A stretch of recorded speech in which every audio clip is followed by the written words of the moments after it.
Située au sud-ouest des Philippines, l'île de Palawan s'étend entre l'île de Mindoro et le nord de Bornéo, à 586 km au sud de Manille. Pour se rendre sur Palawan, le plus simple est de prendre l'avion. 1h30 vous seront nécessaires depuis Manille pour vous rendre sur l'un des 3 aéroports. Pour sa faune et sa flore, Palawan est un paradis pour le botaniste ou le naturaliste, un monde fascinant pour l'explorateur et l'aventurier. Le village de El Nido, en forme de triangle, est délimité au nord par la plage, au sud et à l'est par la montagne recouverte de forêts tropicales. La plage est bordée par de hautes falaises de marbre noir qui abritent des nids d'hirondelles, d'où le nom de El Nido.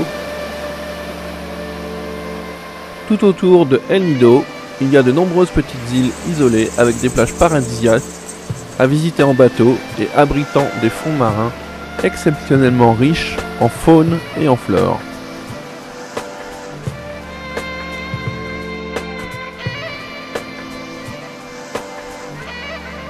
Vous trouverez très facilement des cottages donnant sur la plage pour un coût modique autour de 700 pesos la nuit, soit environ 10 €, chambre non climatisée et sans TV.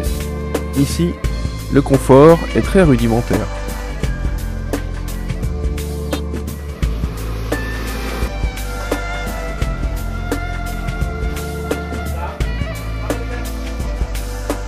Sur El Nido, l'électricité n'est pas disponible 24 h sur 24. Il y a très peu de commerce. Cependant, il y a quelques boutiques qui ont réussi à profiter de l'essor du tourisme.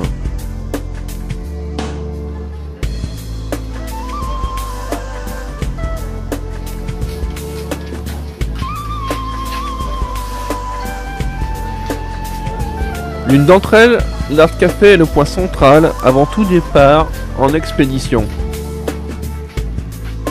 Ils ont quelques bons guides pour vous faire découvrir la région. Nous commençons notre exploration du site de El Nido par la montagne. Prenez un tricycle et votre guide vous emmènera découvrir les alentours. Nous traversons une jungle impénétrable, puis nous arrivons sur un site nommé Hot Spring. C'est en fait une source d'eau chaude d'origine volcanique. Le pays est situé près de la faille Asie-Pacifique et cette curiosité géologique est le résultat du déchirement des 2 failles. L'air est déjà très chaud, mais lorsqu'on en est auprès de la source, on ressent une énorme sensation de chaleur. La température de l'eau est tellement élevée que l'on peut y faire cuire un œuf en 15 minutes.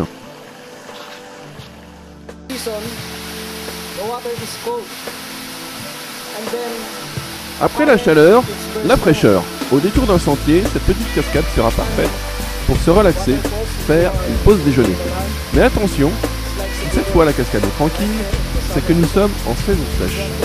Lors de la saison des pluies, elle est beaucoup plus grosse, alors prudence.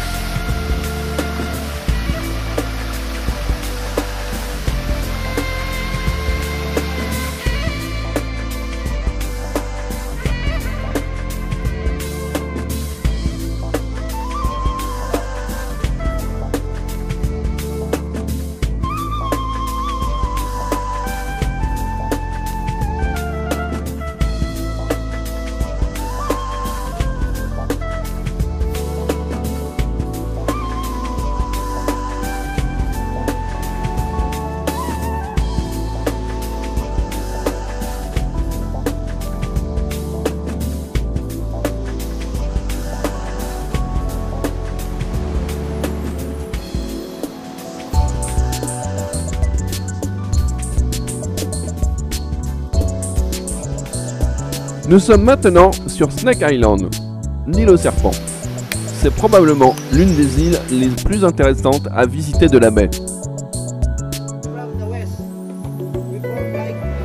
Elle a pour particularité d'être reliée à la terre par un banc de sable aux formes sinusoïdales ressemblant à un serpent. La tête étant représentée par l'île et sa queue par le banc de sable. La fin de sa queue par la forêt de mangrove. encore un autre phénomène géologique étrange et des plus intéressants de la baie de El Nido.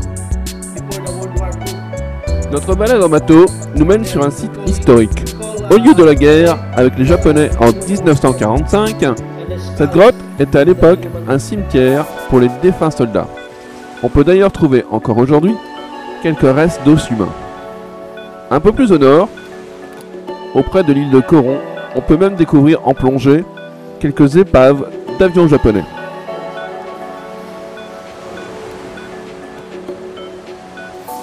Mais la baie de El Nido ne serait pas vraiment ce qu'elle est sans ses spectaculaires fonds marins. En effet, la baie abrite en son sein une multitude d'espèces insolites et rares. C'est une réserve pour la biodiversité protégée au patrimoine mondial de l'UNESCO. Accessible en snorkeling, pas le masque tuba, il vous suffit de demander à votre guide avant de partir pour qu'il vous fournisse tout le matériel nécessaire.